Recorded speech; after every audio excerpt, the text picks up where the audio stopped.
Cette conférence va maintenant être enregistrée. Voilà. Cette initiative est proposée par Bio en Hauts-de-France pour, comme chaque année, répondre davantage aux attentes des producteurs et productrices. Cette réunion a été organisée dans le cadre du plan bio, piloté par l'État, le Conseil régional et auquel s'associent les agences de l'eau ainsi que les conseils départementaux. Donc, nous en profitons dès à présent pour les remercier de leur concours. Et ces remerciements s'étendent aussi aux DDT et chambres d'agriculture qui vont pouvoir contribuer à cette réunion pour répondre au mieux à vos attentes. Donc, ces réunions se déroulent historiquement en présentiel dans les différents départements. Cette année, nous avons dû nous adapter au contexte sanitaire. Ça a l'avantage de pouvoir diffuser l'information au plus grand nombre, comme ça évite les déplacements. Seulement, on a conscience que ça rend les rencontres un peu moins interactives. Donc, pour, comme je le disais au tout début, assurer la fluidité de la présentation, comme nous sommes relativement nombreux, on va vous demander de couper votre micro durant toute la durée de la présentation. On vous invite à participer à cette rencontre via le chat. Donc, entre chaque dispositif qui sera présenté, nous laisserons un temps d'échange et un temps de questions pour qu'on puisse répondre donc à vos interrogations. Donc, n'hésitez pas vraiment à user du chat, que ce soit pendant la présentation des dispositifs ou pendant le temps des échanges. On essaiera de répondre au maximum de questions en fonction du temps qui nous reste. Et donc, pour vous présenter le déroulé de la présentation, nous allons commencer par la présentation du PCAE, donc le plan de compétitivité et d'adaptation des exploitations agricoles. Il vous sera présenté par Nelly Zagdoudi de la Chambre d'agriculture de l'Oise. Et les questions seront répondues par Isabelle Chauderier de la DDT de l'Aisne et Catherine Bolotte de la DDTM de la Somme. En suivant, on vous présentera l'appel à projet multifonctionnalité des exploitations agricoles qui vous sera présenté par Juliette Dallage du Conseil régional des Hauts-de-France. Et le temps de questions sera en commun avec le prochain dispositif qui est le pass agrifilière parce que les deux dispositifs ont des points en commun. Donc, ça fait sens de regrouper toutes les questions. Le pass agrifilière vous sera aussi présenté par Juliette Dallage du Conseil régional des Hauts-de-France le complément d'aide au niveau départemental vous sera présenté par Aurélien Pichon du Conseil départemental de la Somme. Ensuite, nous vous présenterons l'aide à l'agroforesterie qui sera présentée par Juliette Valentin de Bio en Hauts-de-France. Malheureusement, sur ce dispositif, nous ne prendrons pas de questions, tout simplement parce que nous serions dans l'incapacité de vous répondre sur les questions un peu trop techniques. Donc, on vous donnera le contact de la personne qui pourra vous donner davantage d'informations si vous en avez besoin. Ensuite, nous vous présenterons les appels à projets France Agrimaire, donc les dispositifs du plan de relance qui sont actuellement en place. Ensuite, nous vous présenterons donc deux aides qui ne sont pas des aides à l'investissement, mais comme je le disais précédemment, qui au niveau du calendrier font sens de vous présenter maintenant. Donc, il y a premièrement l'aide à l'achat de fourrage qui correspond aussi à l'aide sécheresse. Enfin, Juliette Faléoué du Conseil régional des Hauts-de-France vous présentera l'aide SICO, donc qui concerne évidemment l'agriculture biologique. Donc voilà, on va pouvoir passer à la présentation du premier dispositif et donc je vais laisser la parole à Nelly Zagdoudi de la Chambre d'agriculture de l'Oise pour la présentation du PCAE. Bonjour à tous, Élise Agdoudy, du coup, chargée de mission qualité de l'eau à la Chambre d'agriculture de l'Oise. Je vais vous présenter du coup le plan de compétitivité et d'adaptation des exploitations agricoles qui est ouvert jusqu'au 30 avril 2021. Tu peux passer, Camille? Merci. Oui. Alors du coup, le dispositif d'aide, il est géré par la région et le conseil régional. Il est financé par l'Europe, l'État, les agences de l'eau et les conseils régionaux. Et il est instruit par les différentes DDT en fonction des différents départements. Donc là, moi, j'avais mis DDT de l'Oise parce que je suis dans l'Oise, mais après, c'est en fonction de son département et de son siège d'exploitation, on dépose à sa DDT départementale. Donc en fait, ça s'agit de l'ancienne fusion en fait des anciennes aides PMBE, PVE et PPE. Et du coup, ça s'appelle maintenant PCAE depuis 2014. Donc la campagne a été ouverte de 2014 à 2020. Et il y a eu une prolongation pour les 2 années de transition en attente de la prochaine PAC pour 2021 et 2022. Tu passes, Camille? Oui. Du coup, vous avez 4 sous-opérations dans le cadre du PCAE pour cette année. La 4.1A qui est en fait tout ce qui est lien avec les investissements en lien avec le machinisme et du coup l'accueil à la ferme et développement de la ferme en agroéquipement. Vous avez tout ce qui est dans le cadre du 4.1B qui est divisé en 2 sous-opérations pour les départements de l'Oise et de la Somme et de l'Aisne, ex-Picardie. Donc vous avez le 4.1B partie élevage et le 4.1B partie végétale. Dans l'élevage, vous allez pouvoir faire financer tout ce qui est bâtiment d'élevage et adaptation du travail à la ferme, en fait, pour des meilleures conditions. Et dans le 4.1B partie végétale ou 4.1.3 dans les Nord-Pas-de-Calais, c'est tout ce qui est investissement en lien en fait avec de la diversification et le maraîchage ou les nouvelles cultures comme le houblon, le lin, le chanvre et d'autres. Et légumes de plein champ.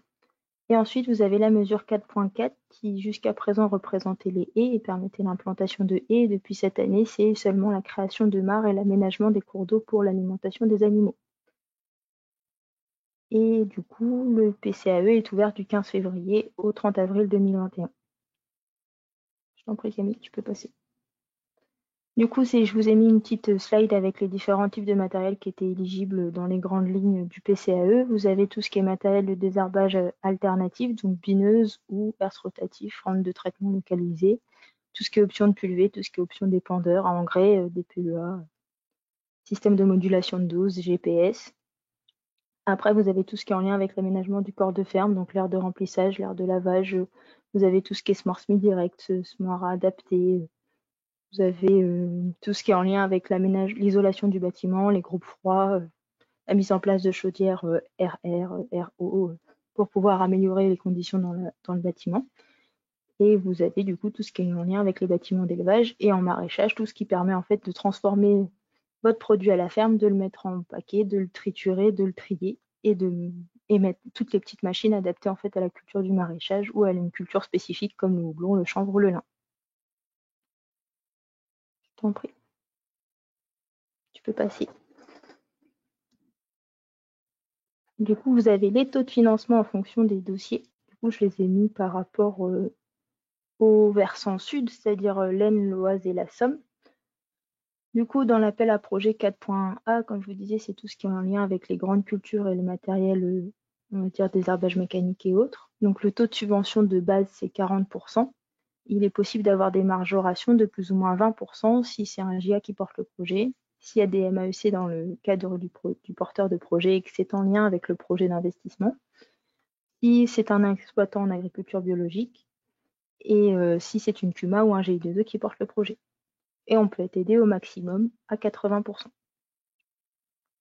Les plafonds et les planchers d'aide, donc le plancher d'aide d'investissement c'est 4 000 €, le plafond c'est 120 000 € et on est aidé à hauteur de ça. Il y a des majorations pour les jeunes installés de 150 000 € dans le cadre de cet appel à projet et vous avez une grille de sélection pour pouvoir déposer un dossier où il faut avoir 80 points. Pour le 4.1B élevage, donc c'est en lien avec tout ce qui est du coup bâtiment d'élevage, conditions de travail en lien avec l'élevage. Le taux d'aide est de minimum 30%. Il y a des majorations de plus ou moins 10% en fonction qu'il y a un GIA, que c'est un maintien d'élevage, que vous soyez en bio, que vous soyez des MAEC et que c'est en lien avec vos MAEC, et que ce soit un groupe ou une CUMA qui porte le projet. Du coup, le plancher d'investissement est également de 4 000 €. Le plafond, lui, est à 200 000 €. Et quand c'est un jeune qui porte le projet, c'est à 400 000 €.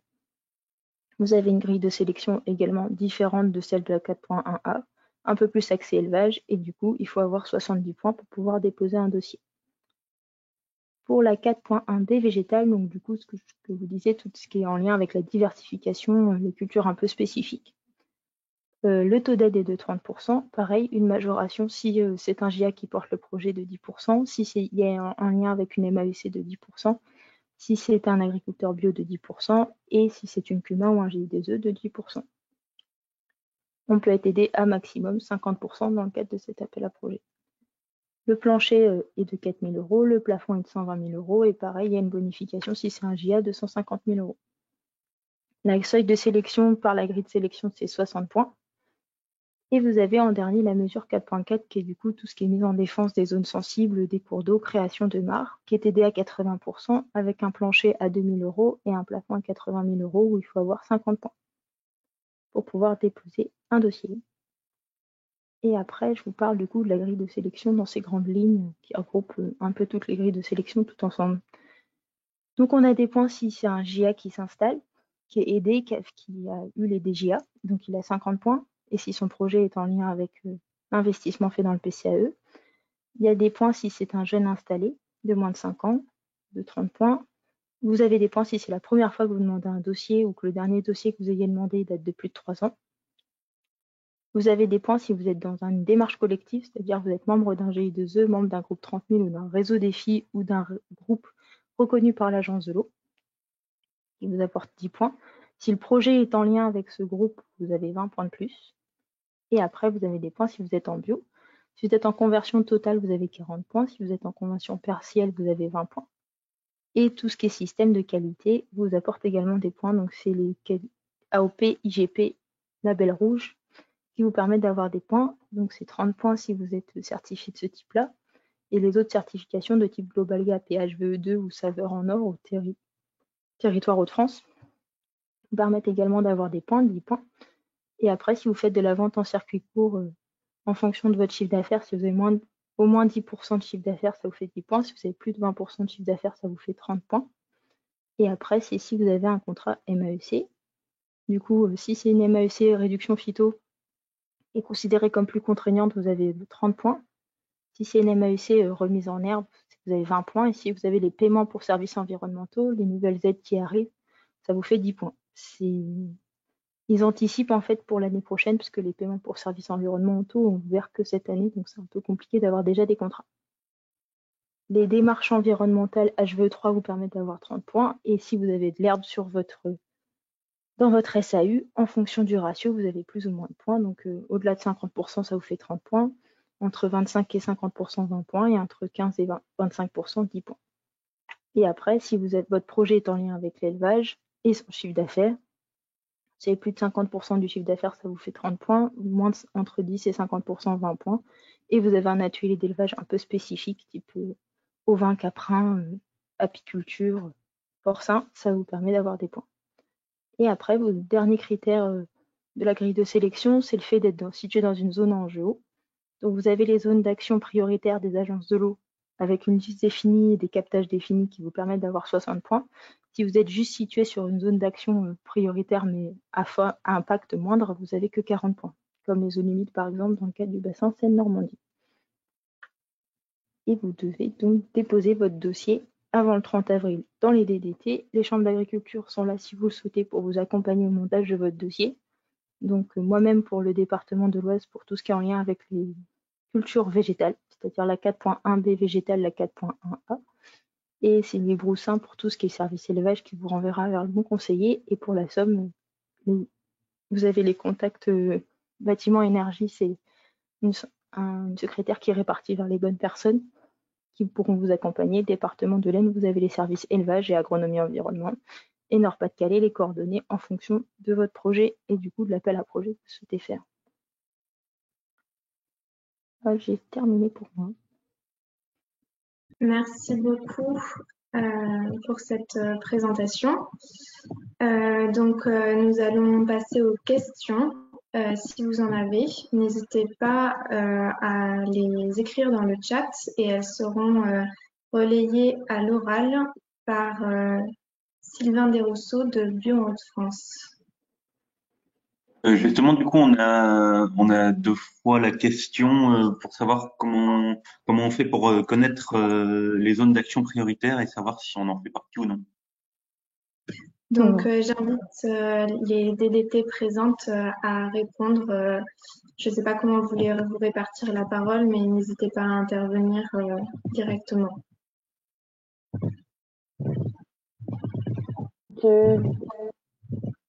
Alors, moi, je suis la DDT de l'Aisne, Isabelle Chevalier. Je suis la responsable de l'unité modernisation, donc je m'occupe du PCAE depuis beaucoup d'années. Il est vrai que sur ces zones, on a toujours eu une ambiguïté. Ce qu'il faut se mettre quand même dans la tête, c'est que ça correspond et qu'il faut faire un parallèle avec les MAEC. Dès l'instant qu'il y a une MAEC financée par l'Agence de l'eau Artois-Picardie ou Seine-Normandie, alors vous pouvez prétendre aux 60 points. Isabelle Dejean peut peut-être compléter. On a aussi des possibilités de zonage qui sont accessibles sur le net. Elle connaît le lien mieux que moi. Je te laisse compléter, Isabelle. Bonjour, Isabelle Dejean, DTT de l'Aisne. Effectivement, il est possible de vous connecter sur des zonages pour pouvoir retrouver plus particulièrement vos parcelles. Je vais vous mettre dans le chat l'adresse exacte pour que vous puissiez retrouver si vous êtes sur ces zones dites prioritaires, principalement liées aux aires de captage. Je vais vous indiquer tout ça dans le chat. Voilà. Alors, il y a une autre spécificité pour le département de la Somme, c'est que pour l'Agence de Loire, Picardie, il y a aussi les communes qui sont concernées par le programme maintien de l'agriculture en zone humide. Donc là, on a une liste de communes. Ça correspond à la vallée de l'Authie, la vallée de la Somme, jusqu'à Amiens à peu près, quoi. Ouais.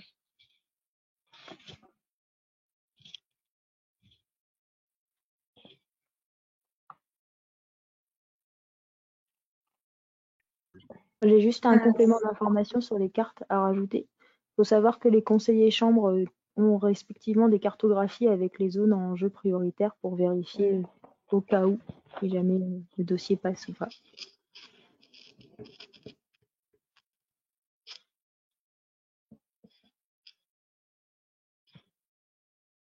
Sylvain, est-ce qu'il y a des questions supplémentaires dans le chat? Je suis en cours de réponse. J'ai une question de Madame Baudin qui demande si quelles aides à présent sont disponibles pour la plantation de haies. Je ne sais pas si on a prévu de le présenter ensuite. Oui, je pense que ça, ce sera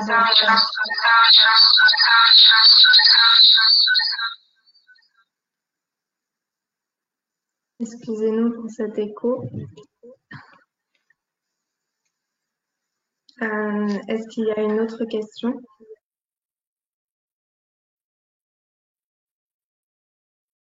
J'ai juste une question sur l'origine du texte pour le PCAE, dont je vais répondre dans le chat. D'accord. Si jamais d'autres personnes ont des questions sur ce dispositif, n'hésitez pas. C'est le moment où tout le monde est là pour répondre.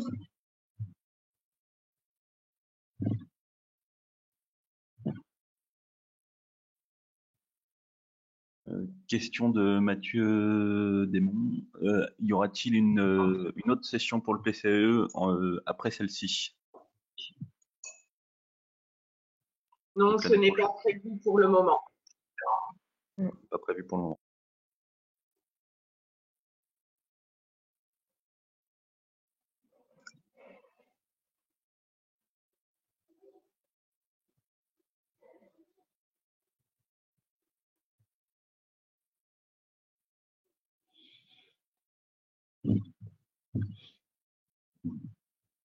J'ai une dernière question. Est-ce qu'une construction de stockage en bio peut avoir une aide de type PCAE? A priori, oui.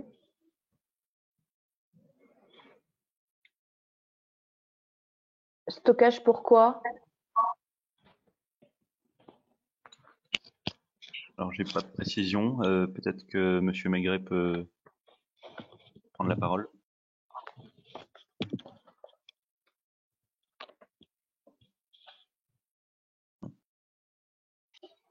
Bon.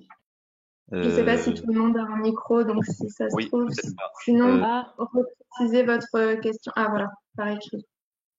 Grande culture bio, céréales et triage.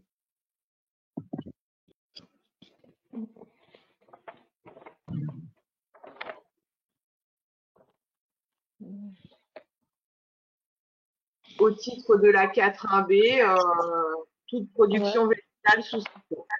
Le bio est une ouais. Super, merci. Et une autre question sur la possibilité de financer des semoirs monograines de la part de Marie Le Gagneur.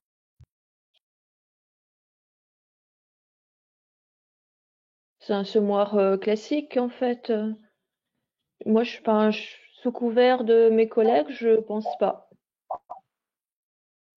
Le PCAE permet de financer les semoirs directs, double ou triple trémie, mais pas monograines. Super, merci. Et une dernière question de Monsieur Colonval qui demande quelle est la date à retenir pour le délai de 3 ans depuis le dernier dossier.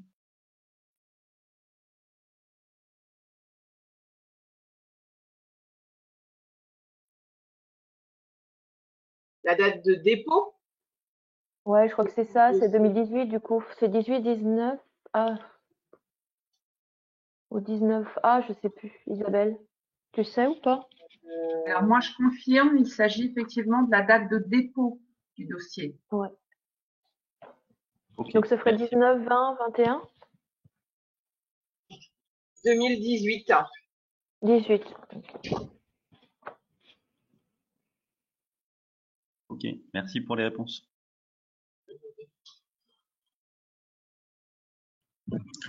Donc, s'il n'y a plus de questions, on va pouvoir passer au prochain dispositif. Donc, je vois des questions arriver sur le chat, je suis pas sûre. Est-ce qu'elles sont prises en charge? C'est bon?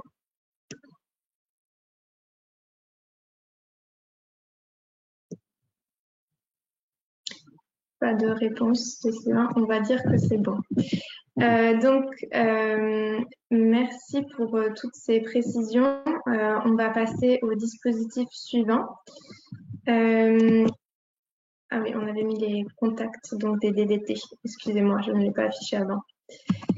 On va maintenant passer aux aides au projet de diversification. Donc, j'invite Juliette Dallage à prendre la parole sur ces dispositifs. Merci Camille. Bonjour à toutes et à tous. Donc moi je vais vous présenter les deux dispositifs principaux d'aide à l'investissement pour les projets de diversification qui sont financés par la région et le FEADER pour un des dispositifs. Je voulais vous parler du point info diversification qui est une dynamique initiée par la région en 2018 et qui s'est concrétisée cette année par la création d'un site internet qui s'appelle, dont vous avez l'adresse ici, hdf.diversificationagricole.fr. Ce point info diversification, il est partenarial. Il est coordonné par la Chambre d'agriculture, mais il regroupe 8 partenaires en tout qui accompagnent les agriculteurs dans leurs projets de diversification. Donc vous y retrouvez le CIVAM, AMAP en Hauts-de-France, Accueil Paysan, Savoir Vert, Campus Vert, la FRCUMA et les chambres d'agriculture. Le but de ce point info diversification, c'est d'accompagner les porteurs de projets dans leur projet de diversification, que ce soit au moment de la réflexion, même sans avoir de projet encore particulier en tête, aussi pour un accompagnement technique et pour un accompagnement aussi pour trouver un appui financier. Donc, vous avez les contacts ici. Et ces contacts vous orientent vers le partenaire le plus apte à vous accompagner. On a par exemple aussi sur le site un calendrier mutualisé de toutes les formations qui sont dispensées par ces structures dans le champ de la diversification. Voilà, merci. Alors, ce petit logigramme, il permet en fait pour les différents types de projets que vous avez sur la gauche, donc quand vous êtes un agriculteur ou une agricultrice ou un groupement d'agriculteurs ou d'agricultrices et que vous avez un projet de diversification, il peut concerner le volet productif, donc c'est-à-dire j'ai un projet, je veux commencer une nouvelle culture ou un nouvel atelier d'élevage. J'ai le choix soit de faire financer mon matériel spécifique à cette nouvelle culture si je suis entre 4 000 et 30 000 euros d'investissement, je peux faire appel au pass agri-filière. Et là, on a un financement région et département. Ou alors, on peut aussi faire appel au PCAE qui vient de vous être présenté. Ensuite, si plutôt notre projet, il concerne plutôt de la transformation, donc la ligne en dessous. Là, je suis désolée, tout a été passé d'un coup, donc tout apparaît d'un coup sur votre écran, c'est peut-être moins lisible. Donc, si vous avez un projet de transformation ou de vente directe, oui, merci. Là, si vous êtes en dessous de 30 000 euros d'investissement, vous pouvez faire appel au pass agri-filière. Donc là, c'est un financement région et département. Et ça peut financer donc du matériel pour votre atelier de transformation ou de l'aménagement intérieur. Ou aussi votre point de vente direct. Si c'est plus de 30 000 euros et jusqu'à 300 000 euros d'investissement, là, il y a le dispositif appel à projet multifonctionnalité. Alors, 4.2.1, ça c'est un peu barbare. Donc, c'est pour 4.2.1, c'est-à-dire transformation, commercialisation de produits agricoles. Et là, à la différence du pass agri-filière, vous avez aussi tout ce qui est construction, rénovation de bâtiments qui sont éligibles. Et aussi, à la différence du pass agri-filière, là, on a un cofinancement Europe, donc avec le FEADER. Et donc, c'est sous forme d'appel à projet. Pour le dernier un peu volet des projets de diversification, on regroupe tout ce qui est service à la ferme, activités d'accueil, que ce soit par exemple location de salles pour faire des animations, accueil pédagogique à la ferme, ou alors pour créer des hébergements pour des publics cibles spécifiques comme les étudiants et les personnes âgées. Là aussi, vous pouvez faire appel à ces deux dispositifs. Donc toujours pareil, si votre projet il est sous les 30 000 euros, on a le pass agri-filière qui permet de financer du matériel pour ces activités. Et s'il est plus de 30 000 euros d'investissement, on a l'appel à projet multifonctionnalité. Alors là, c'est le 6.4.1, c'est-à-dire que là, c'est pour les activités d'accueil et de service. Et où on a aussi tout ce qui est construction, rénovation de bâtiments. À noter que sur le versant sud de la région, sur cet appel à projet multifonctionnalité, c'est éligible que dans les zones rurales. Diapo suivante, s'il te plaît, Camille.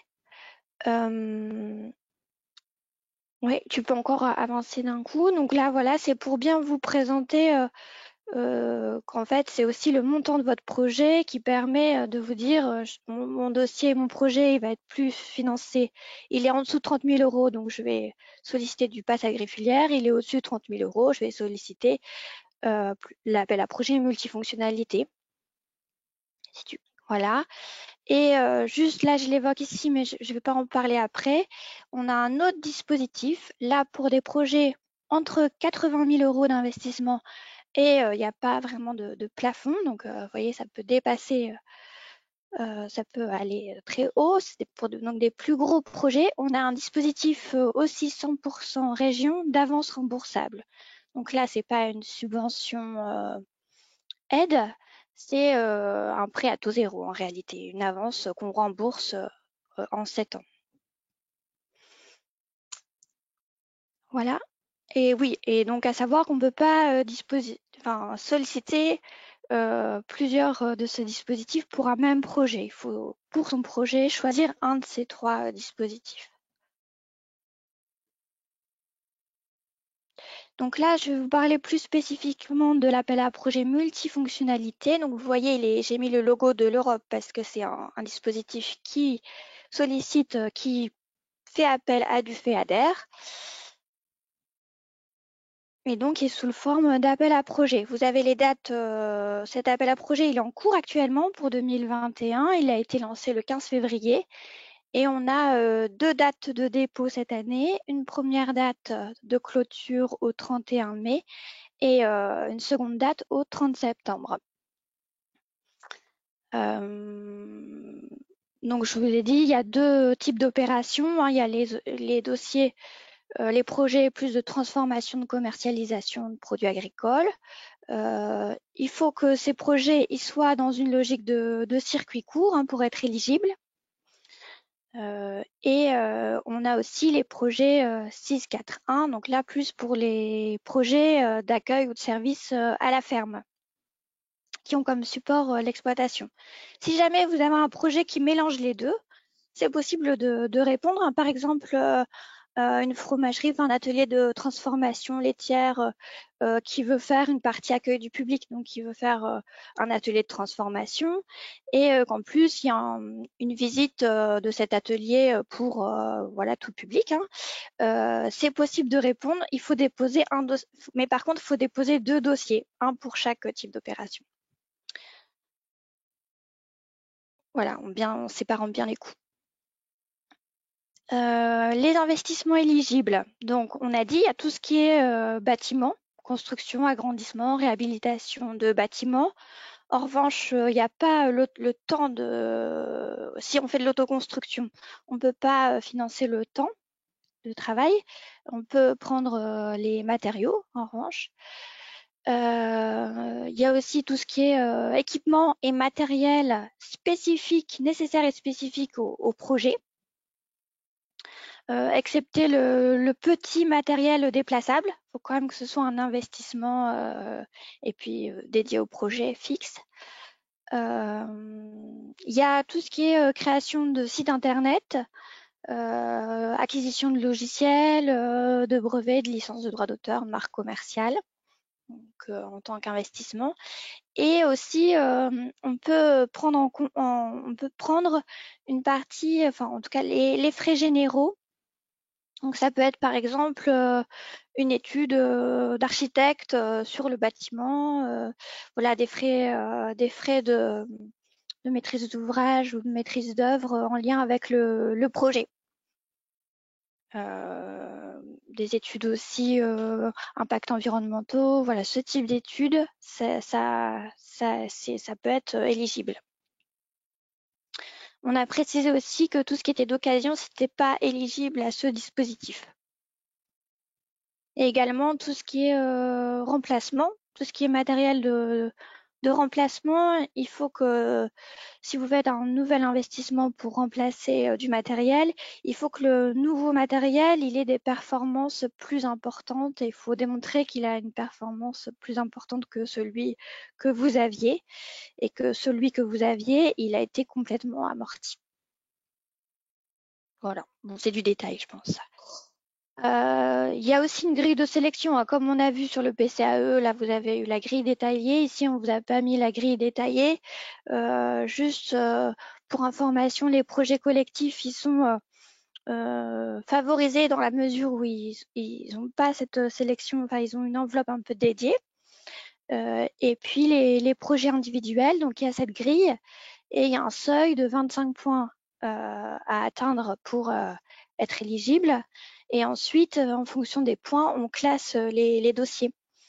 Et à savoir qu'il y a 25 points déjà pour si vous êtes en production, si la production transformée ou commercialisée est en bio. Et sinon, on retrouve un peu les mêmes items que dans la grille que vous a été présentée pour le PCAE, enfin un peu plus simplifié. Voilà, donc le montant de l'investissement, on en a parlé, donc c'est pour des investissements de 30 à 300 000 euros. L'intervention, elle est à 40%. Cette aide à 40%, c'est le maximum qu'on peut donner pour les projets de transformation et de commercialisation de produits agricoles, hein, que tout financeur public confondu. Donc, c'est-à-dire que ce projet-là, il ne pourra pas de toute manière bénéficier d'autres. On est déjà au plafond de ce qu'on peut financer en aide publique sur des projets de transformation et de production et de commercialisation de produits agricoles. Un dossier qui a déjà répondu aux appels à projets, par exemple en 2016 ou en 2017-2018 ou même 2019, il peut redéposer. Il peut redéposer dans la mesure où il n'est pas au total donc là 300 000 euros des montants d'investissement subventionnables. On vous a mis aussi quelques petits points de vigilance. Oui, alors les investissements, ils peuvent pas avoir commencé avant le dépôt du projet. Donc ça, c'est très important, avant la réception de l'accusé de réception du projet. Et bien sûr, vous avez la réponse dans un délai plus long. En fait, vous déposez votre projet. Après, il y a l'étude de la complétude, voir si le dossier est complet, qui est réalisée. Et après, il y a l'instruction en elle-même du dossier. Et à la suite de cette instruction, vous avez une réponse sur l'acceptation ou pas de votre dossier. Donc, ça prend un certain temps, environ 6 mois à 1 an, d'avoir votre tour. Mais par contre, vous pouvez commencer vos travaux dès l'accusé de réception du dossier, mais sans garantie d'être retenu. Et puis après, là, on vous a mis mais je pense que là, c'est trop précis, des informations sur les régimes d'aide qui sont sollicités. Juste pour tout ce qui est transformation, commercialisation, c'est les régimes d'aide dédiés à ce type d'opération. Et pour ce qui est service, accueil, on est sur le régime d'aide des minimis agricoles. Voilà. Donc en contact, on vous a mis le point info diversification qui peut vraiment vous orienter, mais sur toutes les facettes de votre projet, aussi bien le financement que sur le volet technique. Et puis, je suis aussi à votre disposition s'il y a des questions plus spécifiques sur cet appel à projet. Ah oui, ouais, ça c'est dans l'autre sens. L'animation est un peu bizarre. Désolée. Là, je vous ai juste mis les pièces de l'appel à projet. Donc, il y a un cahier des charges qui définit ce que c'est le dispositif, un formulaire de réponse là où vous écrivez votre projet. Et ce formulaire de réponse, il est accompagné d'une notice qui vous aide pour remplir le formulaire. Et ces 3 documents sont à télécharger sur le site europeenhaute-france.eu. Vous pouvez mettre en mot-clé multifonctionnalité pour le retrouver plus vite. Voilà, alors on va passer au pass agri-filière. Alors vous voyez, c'est à peu près la même logique. C'est-à-dire que c'est les mêmes projets qui vont être aidés que pour l'appel à projet multifonctionnalité, sauf qu'on est sur un dispositif pour des plus petits projets, donc en dessous de 30 000 euros, et un dispositif qui est aussi financé 100% région-département. Donc plus rapide et plus souple, hein, comme c'est des plus petits projets avec moins de procédures à respecter.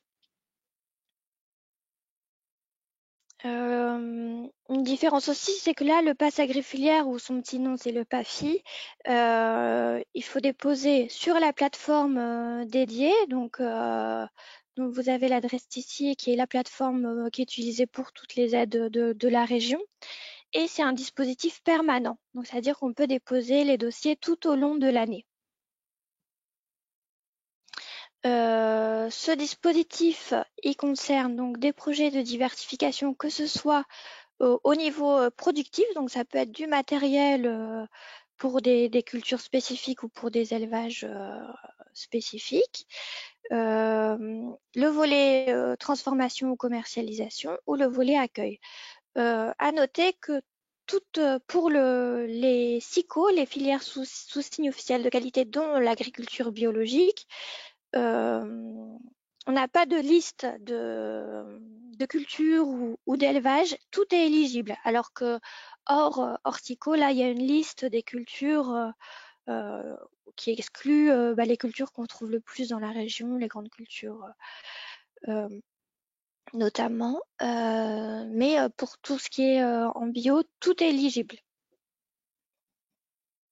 Je sais pas s'il y a des. Donc là, voilà, là, il y a en revanche sur ce dispositif, le pass agrifilière, je me répète, mais c'est la répétition qui fait l'apprentissage. Il n'y a que le matériel. Il n'y a pas tout ce qui est bâtiment qui va être éligible. C'est le matériel spécifique et dédié au projet. Il y a quand même de l'aménagement intérieur qui peut être éligible. Par exemple, si vous avez un atelier de transformation, tout ce qui est électricité, cloison, c'est éligible.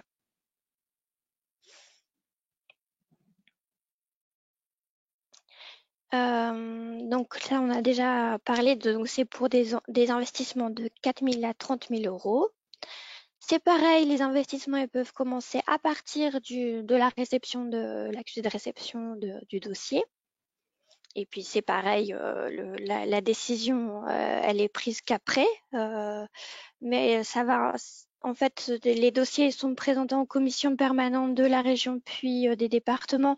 Et c'est un délai qui est quand même assez court, hein, en tout cas environ tous les 3 mois, etc. Sauf cette année où on est en période, où il y a les élections qui vont empêcher la tenue de ces commissions-là cet été.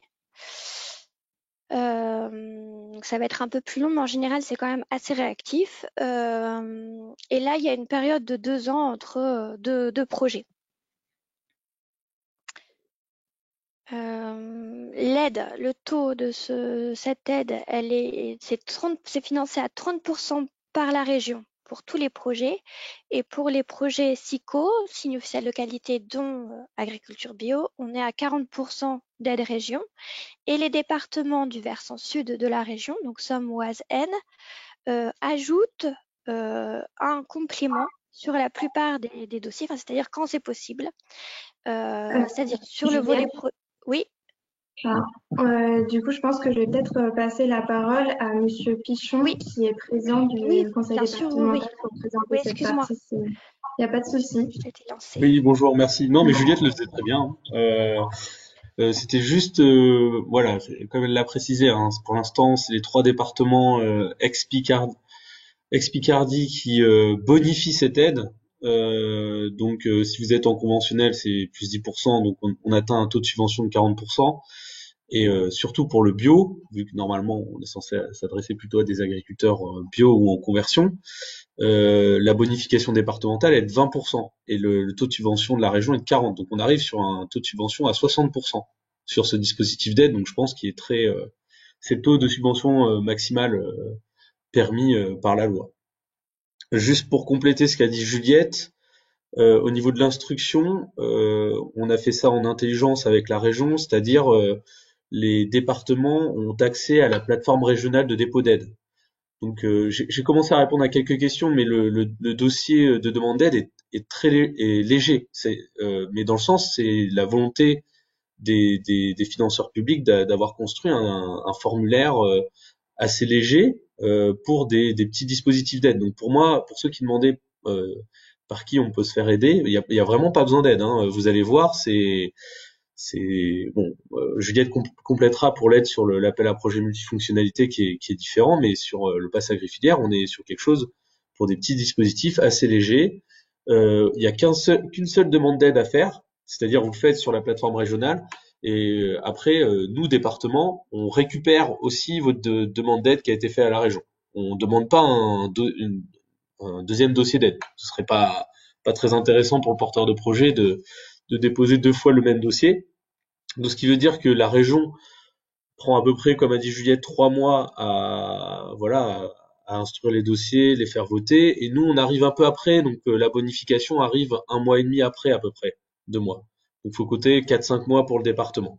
Forcément, parce qu'on arrive un peu après la région sur cette plateforme d'aide. Le seul cas, mais bon, c'est vraiment très spécifique, où le département ne bonifie pas les dossiers d'aide, c'est les SICO hors agriculture bio.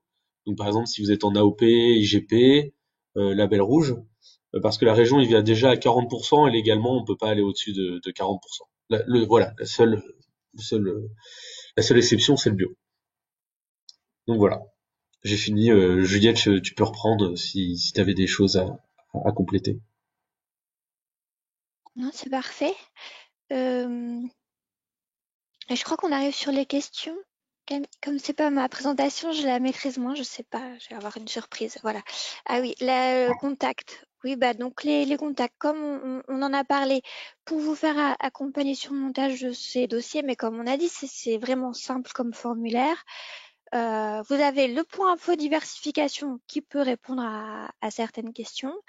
Et puis, s'il y a des questions plus précises sur l'instruction, vous avez ici les contacts de Nadège Dumège, qui est chargée de mission à la région et qui s'occupe de ce dispositif, et qui est accompagnée par Nathalie Grévin et Wassila Nasser. Bon, Wassila Nasser, elle est en ce moment en congé maternité, mais Nathalie Grévin, elle est là et elles peuvent aussi vous répondre s'il y a des questions vraiment précises.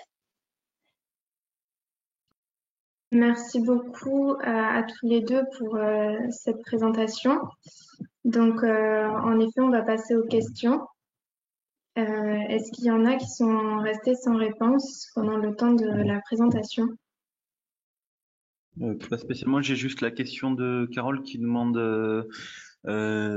si dans le PAFI, les équipements de type clôture pour les parcours de volaille peuvent être éligibles. Alors, je pense que oui. Au début, je me disais, j'ai vu clôture, je me disais, clôture sécurité, ça, on l'exclut mais là, c'est clôture pour l'activité d'élevage de volailles. Donc là, je pense que oui.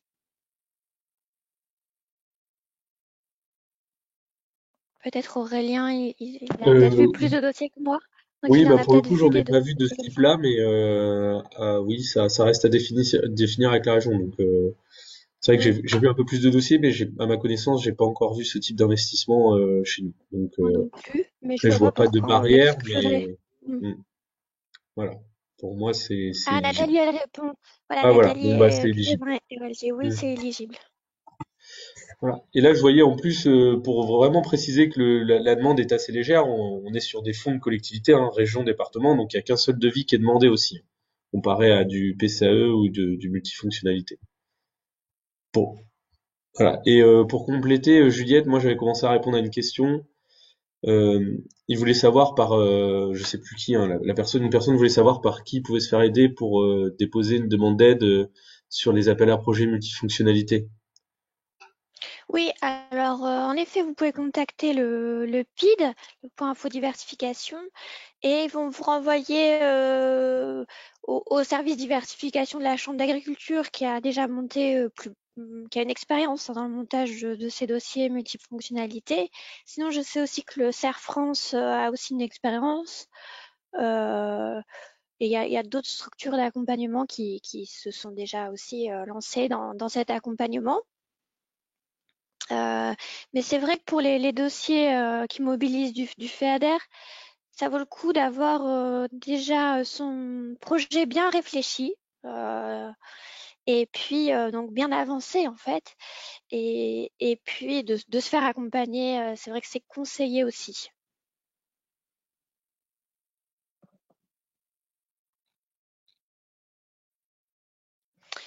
Est-ce qu'il y a d'autres...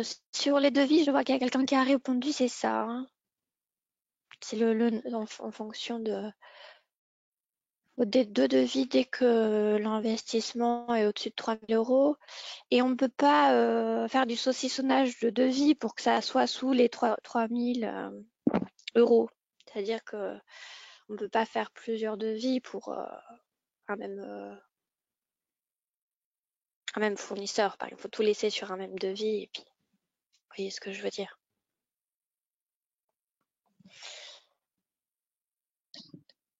Merci Je ne sais pas beaucoup, s'il y a d'autres Juliette. questions. Il semblerait que non. Est-ce que tout le monde a pu poser ses questions?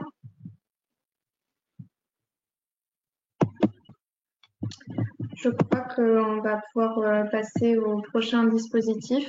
Si jamais il y a des questions qui sont restées sans réponse et qui vous sont venues sur des dispositifs où on a déjà passé la présentation, vous pouvez tout de même les écrire dans le chat. On pourra y répondre par écrit ou alors on laissera peut-être un temps tout à la fin de la réunion pour répondre aux questions qui sont restées sans réponse. Merci beaucoup Juliette et Aurélien pour cette présentation. Nous allons passer au dispositif suivant qui est l'aide à l'agroforesterie. Donc, je vais inviter Julie à prendre la parole sur ce dispositif.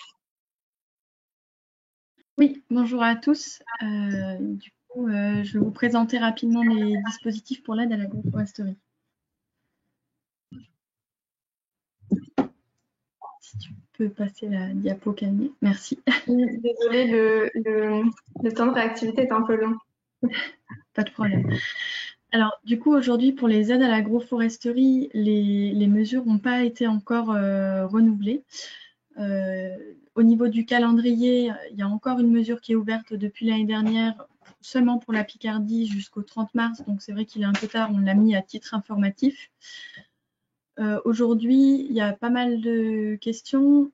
J'ai eu un conseiller agroforestier pour la région des Hauts-de-France, donc qui m'a dit qu'a priori, les opérations resteraient les mêmes. Donc, vous pouvez voir sur la droite au niveau des opérations qui sont normalement dans le plan de développement rural. Il y a deux sous-mesures. Donc, la sous-mesure 8.2 qui est, elle, pour la mise en place de systèmes agroforestiers. Donc, on va parler d'arbres intraparcellaires. Donc, a priori, l'aide resterait de 80% sur les dépenses éligibles si la surface est supérieure ou égale à 1 hectare avec un minimum de 30 arbres. Voilà, il y a beaucoup plus de conditions qui rentrent en compte. On n'est pas rentré dans le détail au cas où ces conditions changeraient cette année. Pour cette mesure. La deuxième sous-mesure, donc c'est plutôt l'aide à l'implantation des haies. Donc celle-là qui est amenée peut-être à être revalorisée par d'autres mesures, sachant que comme vous pouvez le voir en dessous du calendrier, il y a une mesure haies qui serait mise en place dans le plan de relance d'ici 2030. Il y a 7000 km de haies qui seraient replantées donc, et des financements qui arriveraient via ce plan de relance. Donc là, en fait, les prérogatives au niveau national sont en train d'être mises en place et on attend au niveau régional de savoir comment exactement ça va se passer. Donc il faut rester à l'affût des informations sur ces mesures puisque ça devrait arriver dans les semaines à venir. Camille, si tu veux bien passer la diapo d'après. Voilà, Rodolphe Auchin qui n'a pas pu être présent aujourd'hui, donc de Initiative Paysanne et conseiller agroforestier est prêt à répondre voilà, à toutes vos questions, que ce soit par mail ou par téléphone. Il pourra vous communiquer les mesures qui vont être prises assez rapidement, en espérant qu'on ait les réponses, enfin qu'il ait lui aussi les réponses. Voilà pour les aides à l'agroforesterie. Merci beaucoup.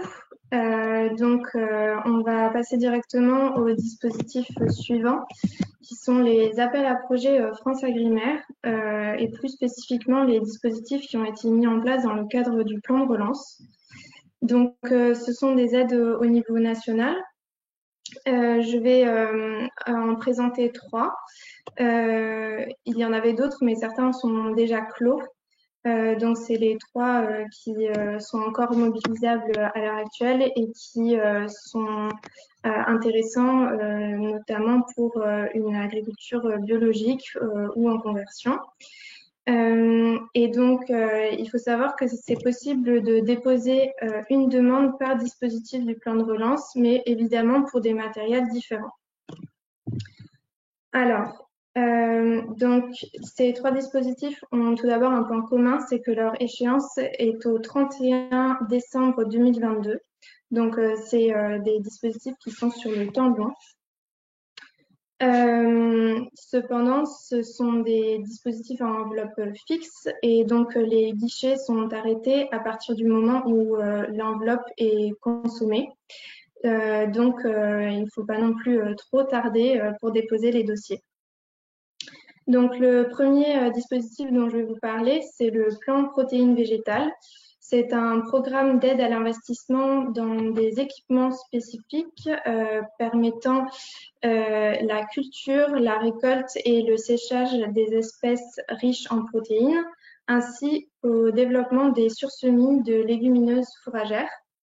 Donc, les investissements éligibles correspondent d'une part au matériel pour la culture, la récolte des espèces riches en protéines, le séchage des légumineuses fourragères, ainsi que le stockage sur l'exploitation. Et d'autre part, les semences permettant l'enrichissement des prairies en légumineuses fourragères. Donc, le montant minimal des dépenses présenté dans la demande d'aide est fixé à 1 000 € hors taxe et le plafond est différencié. Donc, pour les matériels, il est de 40 000 € hors taxe et pour l'enrichissement des prairies en légumineuses, il est de 5 000 € hors taxe. Pour les CUMA, le plafond de dépenses est élevé à 150 000 € hors taxe par demande. Et le taux d'aide est fixé à 40% du coût hors taxe. Il y a une bonification de 10 points pour les demandes qui sont portées par des entreprises dont les nouveaux installés et les jeunes agriculteurs détiennent au moins 20% du capital social. Et il y a une bonification encore de 10 points pour les CUMA. Donc, par exemple, au niveau des matériels éligibles, donc la liste complète, vous pourrez la trouver dans la décision qui est disponible sur le site de France Agrimaire. Ça correspond à l'annexe. Mais pour citer quelques exemples, par exemple, vous avez des endaineurs, des enrubaneuses, des faucheuses et certains types de séchoirs. Et pour les espèces, pour les sursemis, on compte le lotier corniculé, la luzerne, minette, sainfoin, céradelle et trèfle blanc, hybride et violet. En matériel inéligible sur ce dispositif, on retrouve les matériels d'occasion. La main-d'œuvre est notamment inéligible aussi. Et les options et accessoires sur les matériels. Et on va aussi compter les matériels et équipements nécessaires à la transformation des légumineuses fourragères et protéagineux qui ne rentrent pas dans le cadre de ce dispositif-là.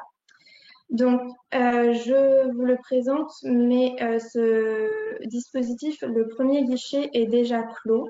Cependant, il va être rouvert au cours de l'année pour une enveloppe un montant égal de celle qui avait été ouverte précédemment. Donc, il faut rester vigilant à la réouverture de ce dispositif. Le second dispositif que je souhaite vous présenter, c'est un programme d'aide aux investissements permettant d'améliorer la résilience individuelle des exploitations agricoles face aux aléas climatiques. Donc, les matériels éligibles pour la région des Hauts-de-France correspondent à la protection contre le gel, contre la grêle et contre la sécheresse. Donc, par exemple, là, on peut citer des bâches antigel, des convecteurs à air chaud. Il y a aussi le moyen de faire une haie naturelle brise-vent. On compte aussi des filets paragrèles ou des dispositifs de traitement des eaux de pluie, pompes, filtres, surpresseurs. Des systèmes de goutte à goutte ou encore du matériel d'ombrage.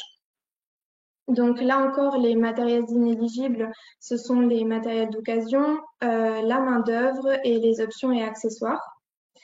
Ici, le montant minimal des dépenses présentées est fixé à 2 000 € hors taxe et le plafond est à 40 000 € hors taxe. Il est élevé pour les CUMA à 300 000 € hors taxe. Le taux d'aide est fixé à 30% du coût hors taxe des investissements éligibles et on retrouve le même système de bonification, donc 10 points pour les entreprises dont les nouveaux installés et jeunes agriculteurs détiennent au moins 20% du capital social et 10 points pour les CUMA. Donc ici, c'est un dépôt de dossier qui se fait entièrement en ligne, c'est une téléprocédure. Et donc, on vous a mis le lien dans le diapo, mais vous pouvez facilement le retrouver sur le site de FranceAgriMer. Et enfin, le troisième dispositif, c'est le plan de modernisation des abattoirs. Et il vise à soutenir plusieurs éléments. Donc, premièrement, les investissements liés à la modernisation de l'outil d'abattage afin d'améliorer la protection animale, la santé et la sécurité au travail, la compétitivité et la situation économique des abattoirs. Il vise aussi à soutenir la formation du personnel des abattoirs à la protection animale, la santé et la sécurité au travail et au respect de la réglementation sanitaire et environnementale. Il y a aussi la certification du respect de l'abattoir des exigences sanitaires des pays tiers. C'est aussi en soutien à la création de capacités d'abattage innovantes si elles répondent à un besoin territorial et n'entraînent pas de déséquilibre sur le marché. Et enfin, il vise aussi à soutenir le déploiement du contrôle par vidéo pour le contrôle interne. Donc, les projets peuvent être portés soit seuls ou à plusieurs entreprises.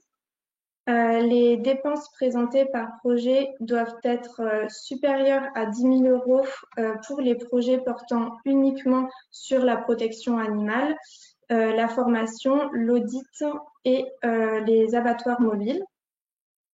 Pour les autres types de projets, le montant minimal est de 50 000 €. L'aide publique est plafonnée à 2 millions € par projet, à hauteur de 40% maximum du montant des dépenses éligibles. Il y a des taux d'aide spécifiques au titre des formations. Donc, pour les PME faisant appel à un organisme de formation, c'est 100% des dépenses éligibles. Pour les grandes entreprises faisant appel à un organisme de formation, c'est 50% des dépenses éligibles. Et pour les abattoirs qui réalisent eux-mêmes la prestation de formation, c'est 60% pour des dépenses éligibles pour les PME et 50% pour les grandes entreprises. Il faut noter que pour être éligible, le projet doit obligatoirement inclure une ou des mesures améliorant de façon substantielle la protection animale. Donc là, comme le dispositif précédent, c'est une téléprocédure qui est disponible donc sur le site de FranceAgriMer. Et donc, pour vous aider sur ces différents dossiers, vous pouvez vous tourner vers les services environnement des chambres d'agriculture. Alors, sur ces dispositifs-là, je pense pas qu'on sera en mesure de répondre sur les questions très techniques, mais n'hésitez pas quand même à les poser dans le chat. Peut-être que des personnes présentes pourront apporter certains éléments de réponse. Donc, n'hésitez pas. Et sinon, nous passerons au dispositif suivant. J'ai une question, mais qui était pas en rapport avec les derniers éléments présentés, pour remonter au titre de l'aide PAFI, savoir si on pouvait faire subventionner dans ce cadre-là des éléments relatifs au pâturage tournant dynamique. Donc, entre autres, la question porte sur l'aménagement de chemin, les points d'abreuvoir et peut-être de la clôture. Non, pas ou éventuellement de la clôture comme on a évoqué tout à l'heure pour la volaille.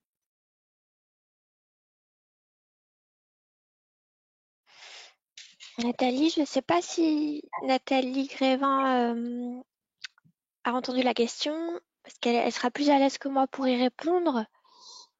C'est le matériel, donc l'aménagement de chemin, je suis pas sûre. Je sais pas. Qu'est-ce que, ouais, je suis pas sûre. Ouais. Moi, pareil, Je je sais que vais juste compléter. Ah, les- Nathalie. l'éle- tout ce qui est élevage bovin, je suis pas convaincue que ce soit éligible à part s'ils sont en SICO. Mais là, vu qu'on est en bio, normalement, il est éligible. Donc Oui, par parce contre, que je pense que là, on s'adresse à un éleveur qui est en bio. Donc pour moi, il est éligible. Mais par contre, comme disait Juliette, on a du mal à répondre à cette question parce qu'il faudrait voir la nature des investissements derrière. Ce qui est pour des chemins, l'aménagement de chemin, pour moi, c'est pas éligible, quoi. non, par contre, si Mais c'est par du contre, matériel pour l'abreuvement, c'est éligible, par contre. oui. Alors là, je sais pas, moi, j'ai des échos. Mais oui, pour moi, tout ce qui est matériel, abreuvoir ou même clôture, ce serait éligible. Mais pas ce qui est aménagement de chemin. Non, je pense pas non plus. Ouais. Je me permets, c'est Isabelle Chevalier de la DDT de l'Aisne, au titre du PCAE, cet investissement chemin figure dans la liste. Vous faites bien parce que je pense que la logique de la région derrière ça, c'est plus de justement d'amener ces dossiers de pâturage tournant vers le PCAE, hein, pour moi. J'en ai déjà eu Ouais. en 2015, donc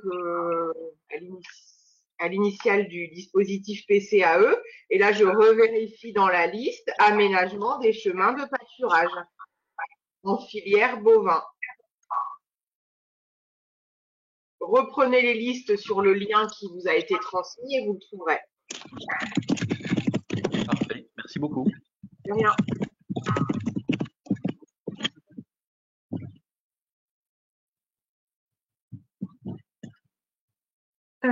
Donc, si nous n'avons pas de questions supplémentaires, nous allons passer à la présentation du dispositif suivant.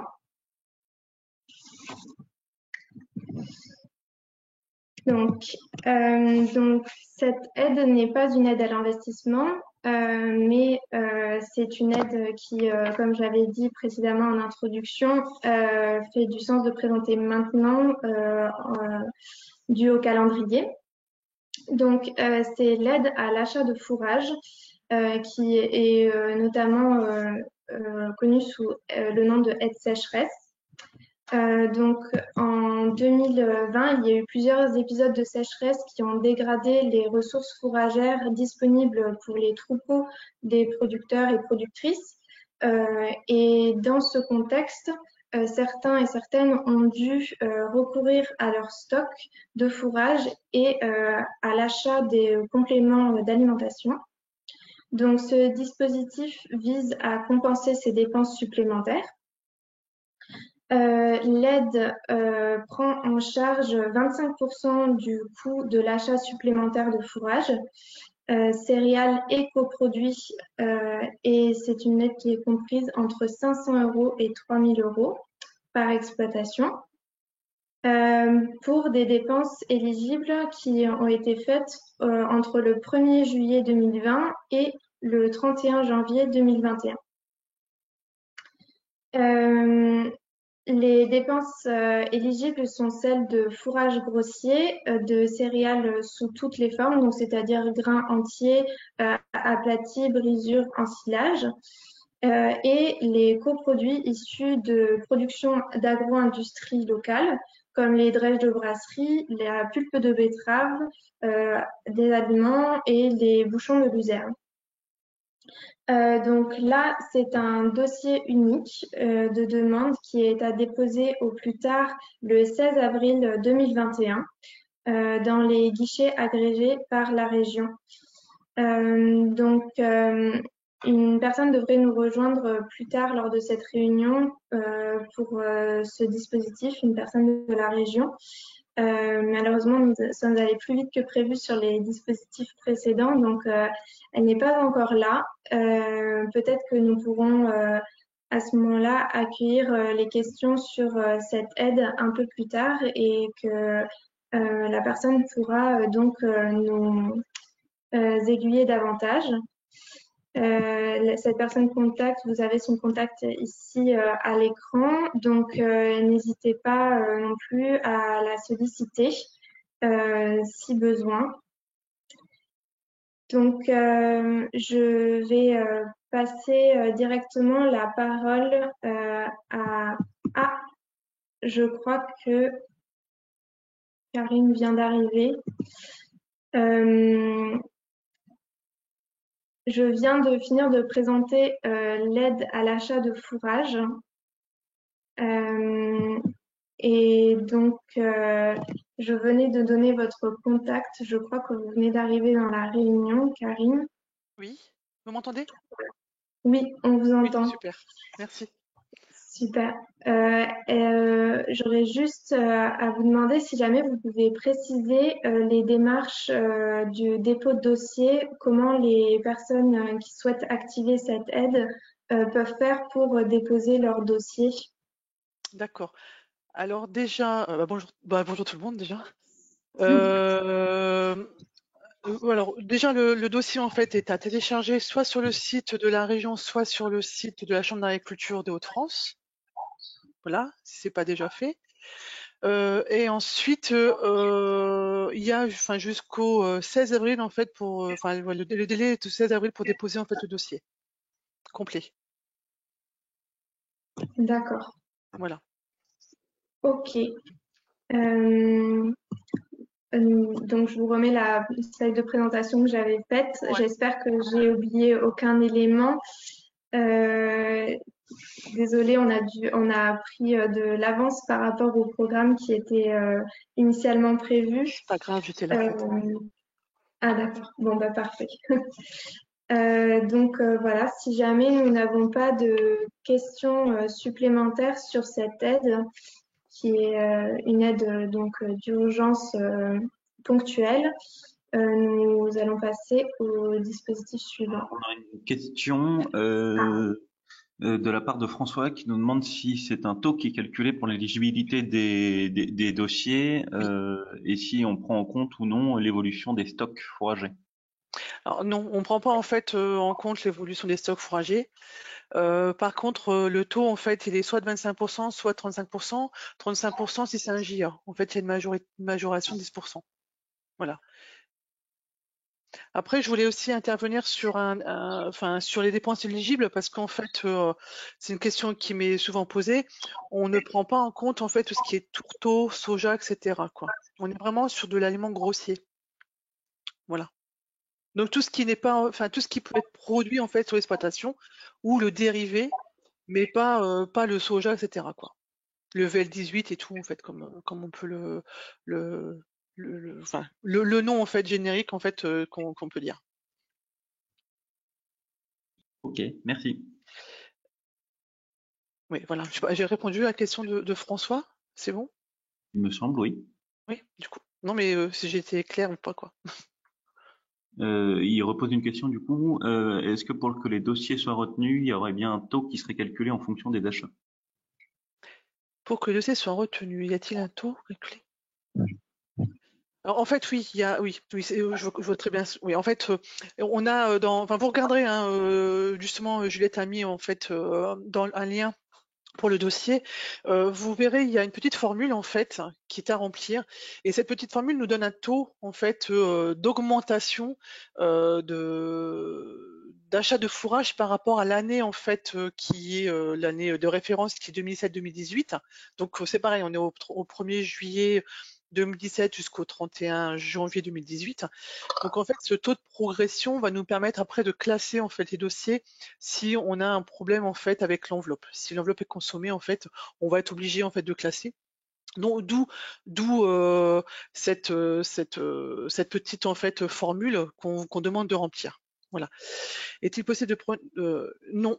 En fait, non. En fait, je réponds à Bertrand, non, puisque en fait, cette année de référence a été prise après la problématique en fait 2016 avec les problèmes de prix du lait. Donc la grosse crise en fait du prix du lait en 2016. Et pour nous en fait la sécheresse en fait a démarré en fait en 2017-2018. Donc c'est pour ça en fait qu'on demande en fait à ce que ce soit cette année de référence. Et enfin voilà, parce qu'en fait ça a commencé en fait là et ça s'est poursuivi de toute façon en 2018, 2019 et jusqu'à maintenant et voilà quoi. Donc c'est pour ça qu'on a pris cette année de référence. Alors l'année c'était déjà. Oui, alors l'année 2017 a été déjà une année d'année de sécheresse, mais c'était la toute première en fait. C'est pour ça que les prochaines en fait, on pense qu'il y aura progression en fait dans les achats. Voilà. Alors après, je réponds à François en fait, hein, par rapport à la formule qui n'est pas représentative si les stocks ne sont pas pris en compte. Effectivement, le problème c'est que au jour d'aujourd'hui, s'il y a effectivement en fait achat de fourrage, c'est qu'il n'y a plus forcément de stock. Donc on part nous du principe qu'il n'y avait plus de stock en fait. Voilà.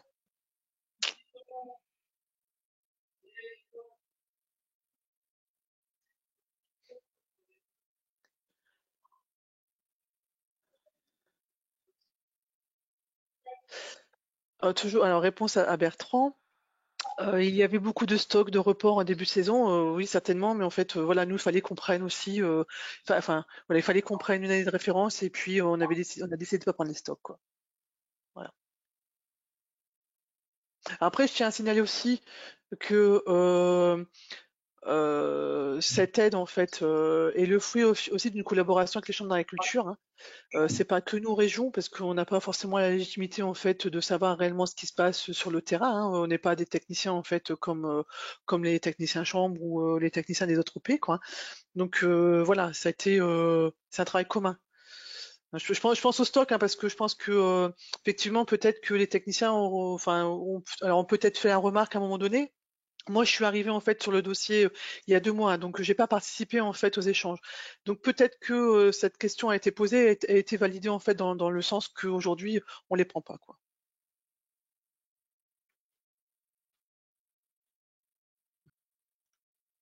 Merci beaucoup, Karine, pour toutes ces précisions. Il me semble que du coup, il y a une réponse qui a été apportée à toutes les questions ou remarques. D'accord. Après, pour les personnes qui sont pas susceptibles en fait de pouvoir utiliser cette aide, parce qu'il faut savoir que en fait le minimum c'est 500 € et le maximum c'est 3000 €. Hein, tout ce bon, c'est indiqué. En fait, pour les dossiers qui sont éventuellement en dessous, et on va en avoir parce que on a déjà des remarques en fait. On a déjà des remarques en fait sur des petites exploitations en fait où il n'y a pas eu beaucoup forcément d'achats puisque ils ont des petits élevages etc. Au jour d'aujourd'hui en fait ces dossiers-là en fait ne sont pas éligibles. Hein. Ça il faut le savoir. Mais à côté de ça en fait on a mis en place une autre aide donc en fin d'année 2020 qui est l'aide l'aide aux prairies en fait hein, qui est l'aide pour ressemencer en fait des prairies si besoin. Donc c'est pareil en fait, cette aide-là, alors je la connais moins et du coup je la maîtrise pas du tout. Et vous pouvez retrouver du coup aussi cette aide en fait sur le site de la région. Alors je vais encore répondre à François. Est-ce que les choses peuvent bouger qu'à la prise en compte? Non. Non, tout est non, on peut plus bouger là maintenant parce qu'en fait, le dépôt en fait est dans 1 mois. On a déjà beaucoup bougé de choses jusqu'à il y a encore 15 jours, puisqu'on a eu des retours en fait d'OP qui comprenaient pas forcément en fait le projet. Donc le formulaire a été changé une première fois, et là aujourd'hui non, on change plus. Par contre, on est persuadé que malheureusement en fait cette aide soit récurrente et on attend du coup les les questions qui pourraient effectivement faire bouger en fait ce dispositif pour les mois, années à venir. Donc n'hésitez pas en fait à faire remonter vos remarques pour les prochains. Voilà. Non, Tristan, non. Bah non, en fait, on est bien sur une facture en fait au 30 janvier, ouais. Alors après, on tolère en fait à ce que ce soit pas encore payé au 30 janvier. Ça, c'est possible, parce qu'effectivement, hein, vous pouvez très bien avoir reçu votre livraison ce jour-là et pas payer. Voilà, on tolère ça, quoi. Mais voilà, non, si vous l'avez, si la date en fait est antérieure, enfin au 31 janvier, non. Voilà. Merci beaucoup. Pour Bertrand, oui, c'est servi. Voilà, ouais. Donc n'hésitez pas en fait, hein, si vous avez encore des questions, à me contacter. Alors je sais pas si il y a un lien quelque part en fait. Ah bah oui, bah voilà. Donc On a mis votre contact. vous avez fait ça bien. Donc voilà, il n'y a pas de souci à m'appeler, à m'envoyer un mail. De toute façon, voilà, je vous répondrai. Et puis du coup, ouais, profitez-en si vous avez des remarques pour faire évoluer en fait du coup le dispositif dans les mois et années à venir. Hein, n'hésitez pas en fait. Hein, on prend toutes les remarques pour pouvoir améliorer ça. Merci beaucoup, Karine, et merci pour De votre rien. présence de dernière minute. Il n'y a Excusez-nous pas de pour problème. ça. Pas de problème. Donc, nous allons passer au dispositif suivant, et donc le dernier, qui est l'aide SICO. Donc, je vais inviter Juliette Faléoué à prendre la parole sur la présentation de ce dispositif.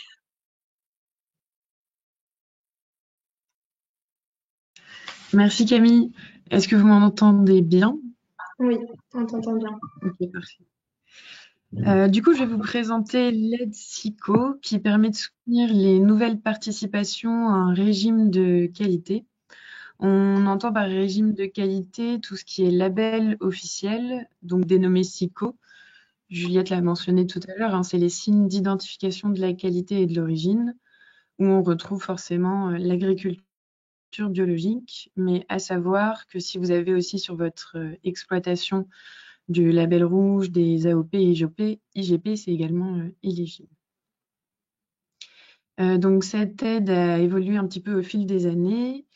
À l'heure actuelle, elle permet de prendre en charge les coûts de contrôle liés à la vérification du respect du cahier des charges par un organisme certificateur agréé. Donc sur les factures que vous aurez, la région peut intervenir à hauteur de 80% des coûts de certification hors taxe, dans la limite de 3 000 € par exploitation et par an. La demande se fait en ligne, donc vous avez le lien sur le PowerPoint. C'est une aide qui peut être demandée tout au long de l'année, donc c'est disponible au fil de l'eau. À savoir que pour vos factures 2020, vous avez jusqu'au 31 mai 2021 pour faire la demande en ligne. On sait qu'il y a eu du retard pour certains organismes certificateurs, donc voilà, ça laisse un délai. Donc l'aide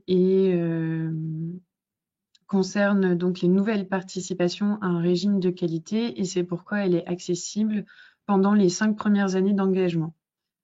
Donc voilà, un exemple, une exploitation nouvellement engagée en 2021 sera éligible cette année, en 2022, 23, 24 et 25, donc pendant 5 ans. Donc voilà, si vous avez une question sur ce dispositif, une question un peu générique, n'hésitez pas, je peux y répondre. Et s'il y a des questions peut-être un peu plus techniques au niveau du formulaire en ligne, il y a Nathalie Grévin, donc notre gestionnaire administratif qui pourra répondre à vos questions. Il y a également Corinne Transon qui peut se rendre disponible.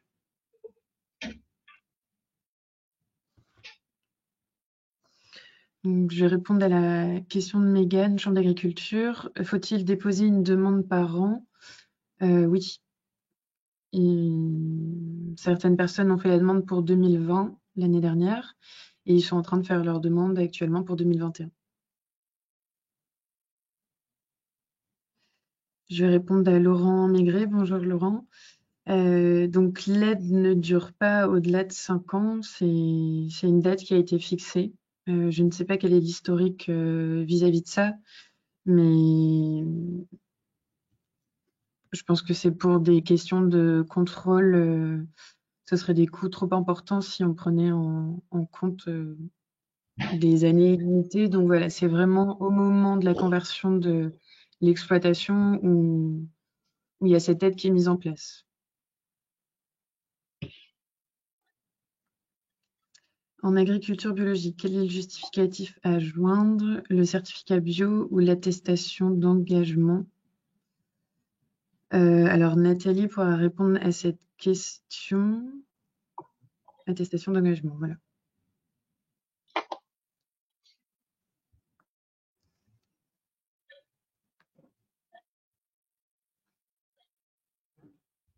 Y a-t-il d'autres questions? N'hésite pas à mettre nos contacts, du coup, Camille, peut-être. En effet, désolée, voici les contacts. Donc, n'hésitez pas si après la réunion, vous avez d'autres questions à joindre les différentes personnes par leur adresse Il y a une mail. question pour Colonval. Vous avez déposé un dossier en 2017 et vous n'avez pas reçu de paiement. Alors, comme je disais, le dispositif a évolué. Pour vous donner un petit peu l'historique, avant, donc il y avait des aides à la certification bio, notamment en Picardie. Ensuite, il y a eu la possibilité de mobiliser des fonds FEADER. Donc, c'était sous forme d'appel à projet. Donc, il me semble que pour 2017, c'était ça. Je vais prendre votre nom et prénom et ferai la demande auprès du service FEADER pour qu'il puisse vous faire un retour. Et c'est aussi pourquoi, à partir de 2020, on a lancé donc cette aide SICO plus globale avec un formulaire en ligne. C'est pour faciliter le traitement des dossiers. Il y a une partie, donc sur certaines années, on était sur des fonds européens et là, on est uniquement sur des fonds régionaux, ce qui permet de faciliter l'instruction et d'avoir un paiement plus rapide. Comme on a pu le voir sur des dispositifs précédemment, ça peut parfois prendre un petit peu de temps.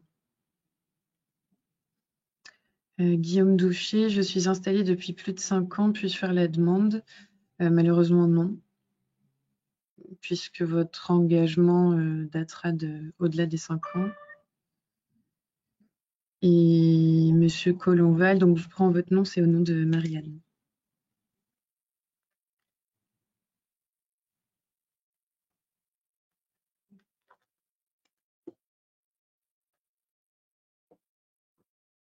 J'espère avoir répondu à toutes les questions. Il semblerait que oui. N'hésitez pas si jamais vous en avez d'autres. Ah, Marie.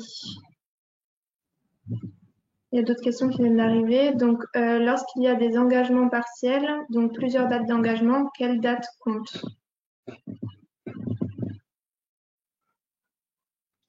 Des engagements partiels, est-ce que ça concerne une même structure?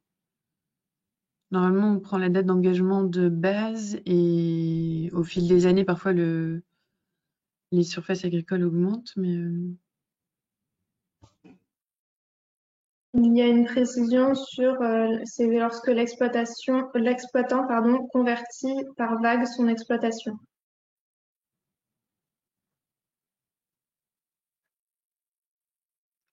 Nathalie, est-ce que tu as déjà eu le cas de figure sur des dossiers?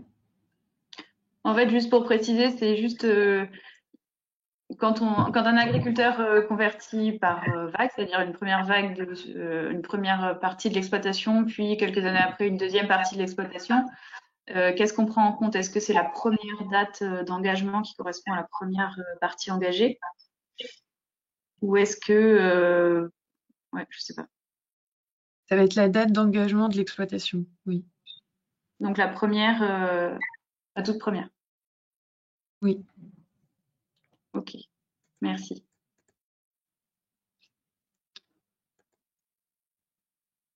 Il y a une autre question. Monsieur Douchet est installé.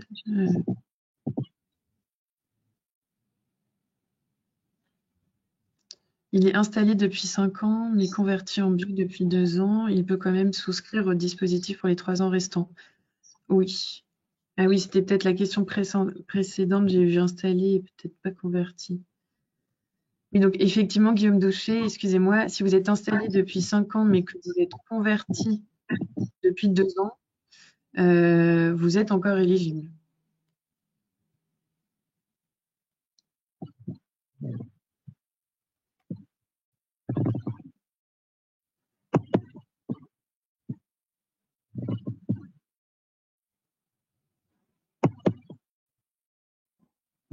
J'espère avoir répondu aux questions. Sinon, n'hésitez pas à me contacter.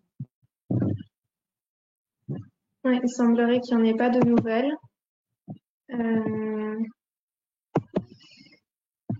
Donc, on va arriver à la fin de cette réunion.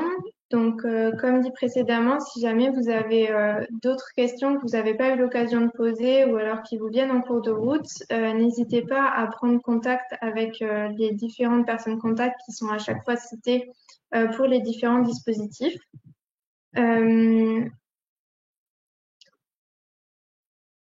Pour les personnes qui ont raté le début de la réunion, cette réunion est enregistrée et donc elle sera accessible sur le site de Bio Hauts-de-France ultérieurement. Et nous vous enverrons aussi le PowerPoint de présentation par mail. Donc vous pourrez le consulter à ce moment-là. Il me semble donc qu'il n'y a pas de nouvelles questions qui arrivent. Donc, je pense qu'on va pouvoir conclure la réunion avec énormément d'avance par rapport au temps prévu, mais tant mieux. Donc, merci beaucoup à tous et à toutes d'avoir été présents. Et on vous donne rendez-vous aussi le 13 avril prochain de 10h à 12h30 pour la deuxième réunion d'information sur les aides mobilisables en agriculture biologique. Donc, pendant cette réunion, seront abordées les aides CAB-MAB. Il y aura une présentation de la procédure Télépac. Nous aborderons aussi les MAEC, le crédit impôt bio et il y aura une nouvelle présentation de l'aide SICO pour les personnes qui n'ont pas pu être présentes aujourd'hui. Donc, vous pouvez vous inscrire à cette réunion sur le même formulaire d'inscription sur lequel vous vous êtes inscrit à la réunion d'aujourd'hui.